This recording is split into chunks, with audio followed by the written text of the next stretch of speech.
సులభంగా డబ్బు సంపాదించాలనే లక్ష్యంతో రాజస్థానీ ముఠా అక్రమంగా కార్లలో గంజాయిని తరలిస్తుండగా పోలీసులకు చిక్కారు. ఆగ్నేయ మండలం టాస్క్ ఫోర్స్ పోలీసులు, బోయిన్పల్లి పోలీసులు సంయుక్తంగా దాడులు నిర్వహించి గంజాయి ముఠా గుట్రట్టు చేశారు. రాజమండ్రి నుండి 2 వాహనాల్లో గంజాయిని తరలిస్తున్నారన్న పక్కా సమాచారంతో పోలీసులు దాడులు నిర్వహించిన క్రమంలో బోయిన్పల్లి డైమండ్ హోటల్ సమీపంలో 2 కార్లలో గంజాయి లభ్యమైనట్లు ఉత్తర మండల అదనపు డీసీపీ మధుసూదన్ రావు తెలిపారు. నిందితుల నుంచి 32 లక్షల విలువైన 130 కేజీల నిషేధిత గంజాయితో పాటు 2 కార్లు, 3 సెల్ ఫోన్లను స్వాధీనం చేసుకున్నట్లు వెల్లడించారు. నిందితులపై కేసు నమోదు చేసి రిమాండ్కు తరలించారు. ఈ కేసులో ప్రధాన సూత్రధారులుగా మధ్యవర్తులుగా ఉన్న మరో 3 పరారీలో ఉన్నట్లు, వారి కోసం ప్రత్యేకంగా గాలింపు చర్యలు చేపట్టినట్లు పేర్కొన్నారు. నగరంలోని యువతను లక్ష్యంగా చేసుకుని గంజాయి సరఫరా చేస్తున్నట్లు పోలీసుల విచారణలో వెల్లడైంది. రాజస్థాన్ రాష్ట్రానికి చెందిన జై సింగ్ భట్, రూప్ చంద్, ప్రేమ్ కుమార్ అనే 3 వ్యక్తులు 2 కార్ల ద్వారా రాజమండ్రి నుంచి గంజాయిని హైదరాబాద్కు తరలిస్తున్నట్లు పోలీసులకు సమాచారం రావడంతో పక్కా ప్రణాళికతో వారిని బోయిన్పల్లిలోని డైమండ్ పాయింట్ హోటల్ వద్ద పట్టుకున్నట్లు ఉత్తర మండల అదనపు డీసీపీ మధుసూదన్ రావు తెలిపారు. నిందితులంతా జీడిమెట్ల ప్రాంతంలో నివసిస్తూ వ్యాపారాలు చేసుకుంటూ అక్రమంగా గంజాయి సరఫరా కూడా చేస్తున్నట్లు విచారణలో వెల్లడైనట్లు ఆయన పేర్కొన్నారు.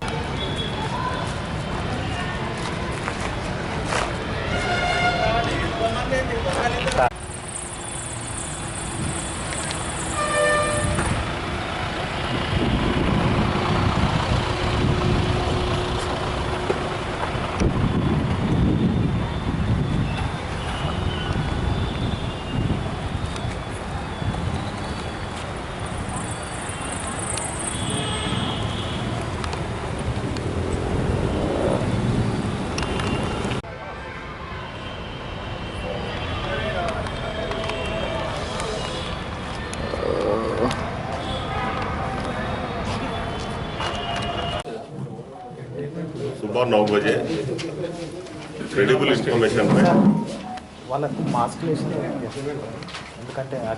हमारा हैदराबाद टास्क फोर्स पुलिस और बोयनपल्ली लोकल पुलिस वाले या डायमंड पॉइंट के पास चेक कर रहे थे, व्हीकल चेकिंग कर रहे थे। वो व्हीकल चेकिंग में 2 व्हीकल्स, एक Maruti Swift car without number plate का और एक बोलेरो व्हीकल, वो 2 चेक आके वो 2 व्हीकल को चेक करे तो वो 2 व्हीकल में 67 पैकेट्स गांजा पैकेट्स उसके अंदर मिले। वो पूरा 67 पैकेट्स तकरीबन 130 किलो 30 किलो का है। वो वर्थ रुपीस 32,50,000। वो तीनों लोगों ये 2 व्हीकल्स में ये सप्लाई ये राजमंड्री से लेके आ रहे थे। यहाँ हैदराबाद और मेडचल इधर आजू बाजू लोगों को बेचने के लिए ज़्यादा इनकम सोर्स क्रिएट करने के लिए ये मंगीलाल और धर्मेंद्र बोल के दोनों एक गैंग में का लोग आए। वो भी वो लोगों से रंजन बोल के राजमंड्री वाले से मुलाकात हो के वहाँ रंजन के पास से 6 लाख दे के 130 केजेस गांजा उसके पास खरीद के वहाँ से ये 2 व्हीकल में ये तीनों लोग वहाँ से ला रहे थे। यहाँ इंफॉर्मेशन पे पकड़े गए।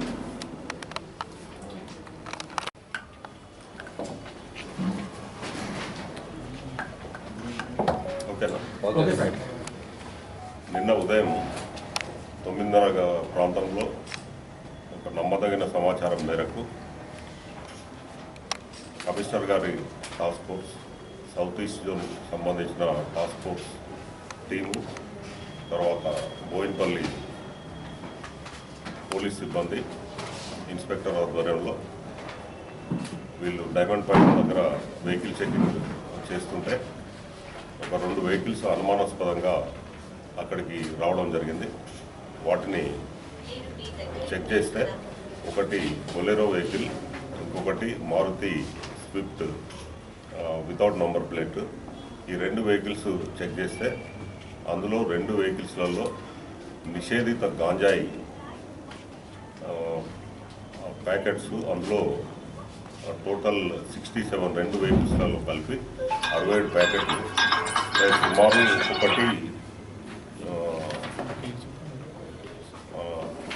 టోటల్ గాంజాయి 67 ప్యాకెట్లకు సంబంధించి 130 కిలోలు సుమారు 130 కిలోల గాంజాయి ఆ 2 వెహికల్స్లలో వాళ్ళు రాజమండ్రిలో ప్రొక్యూర్ చేసి రాజమండ్రిలో ఒక అక్కడ రంజన్ అనే వ్యక్తి దగ్గర కొనుగోలు చేసి అక్కడి నుంచి మేడ్చల్లు తర్వాత హైదరాబాద్ ప్రాంతంలో వీటిని ఎక్కువ ధరకు అమ్మడానికి తీసుకొని వస్తుండగా పట్టుకోవడం జరిగింది.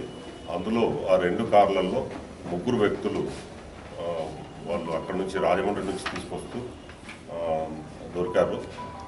వాళ్ళ దగ్గర వాళ్ళకు సంబంధించి ఇది ఎక్కడి నుంచి ప్రొక్యూర్ చేసినారని చెప్పి మేము వాళ్ళని ప్రశ్నించడం జరిగింది.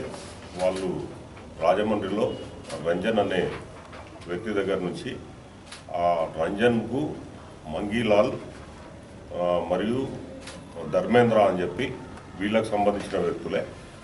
వాళ్ళు ఆ రంజన్కు పరిచయస్తులు.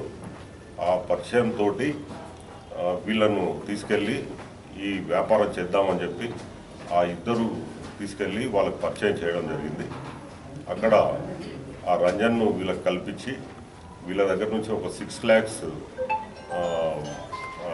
ఏదైతే ఈ 130 కిలోల గాంజాయి ఉందో దానికి సంబంధించి అతనికి రంజన్కు పే చేయడం జరిగింది. ఆ మంగీలాల్ తర్వాత ధర్మేంద్ర కూడా దాంట్లో కమిషన్ కూడా తీసుకోవడం జరిగింది. తర్వాత వీళ్ళందరూ కలిసే 5గురు కలిసి ఈ వ్యాపారం చేయాలని చెప్పి నిర్ణయించుకొని ఈ గాంజాయి అక్కడి నుంచి రాజమండ్రి నుంచి ఇక్కడికి తీసుకువస్తూ ఇక్కడ మాకు సమాచారం మేరకు దొరికిపోవడం జరిగింది.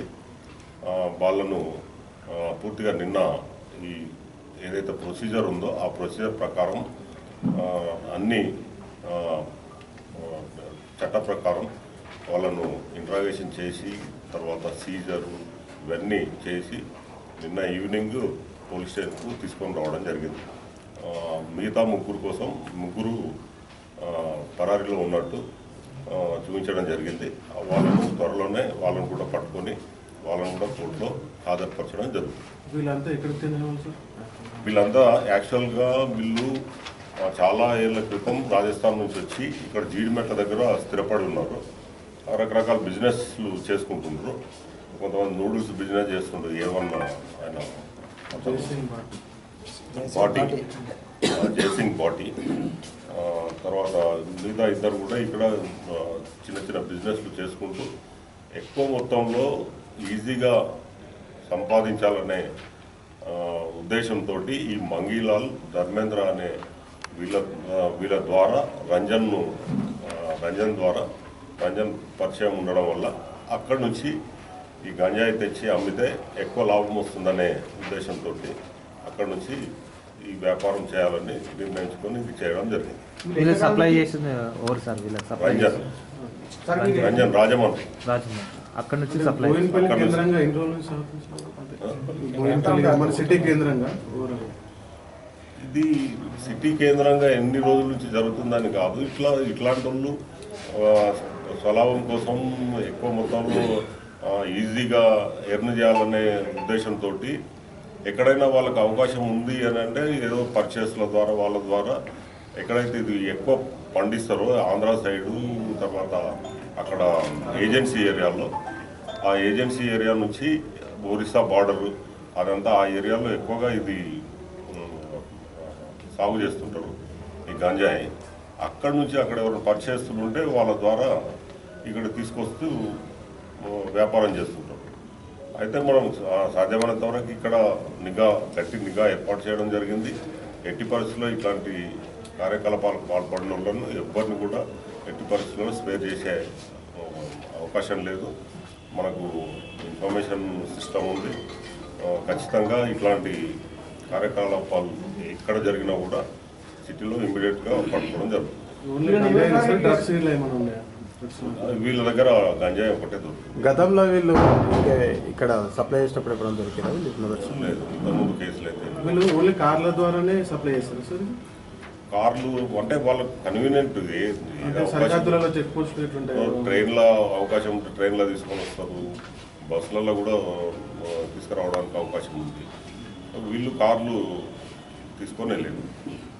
వీళ్ళు ఎవరికి ఎక్కువ అమ్ముతున్నారు సార్? యువత కావాలి ఎక్కువ అంటే ఎవరికి ఎక్కువ అమ్ముతున్నారు?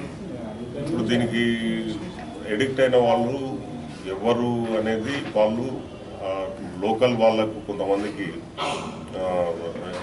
సెలెక్ట్ చేసుకొని విద్యార్థులు కావచ్చు, కొంతమంది ఇంజనీరింగ్ స్టూడెంట్స్, దీనికి అలవాటు పడిన కొంతమంది వేరే వాళ్ళు కూడా వేరే చిన్న చిన్న పనులు చేసుకునే వాళ్ళు, అట్లాంటి వాళ్ళను సెలెక్ట్ చేసుకొని వాళ్ళకు అమ్ముతారు.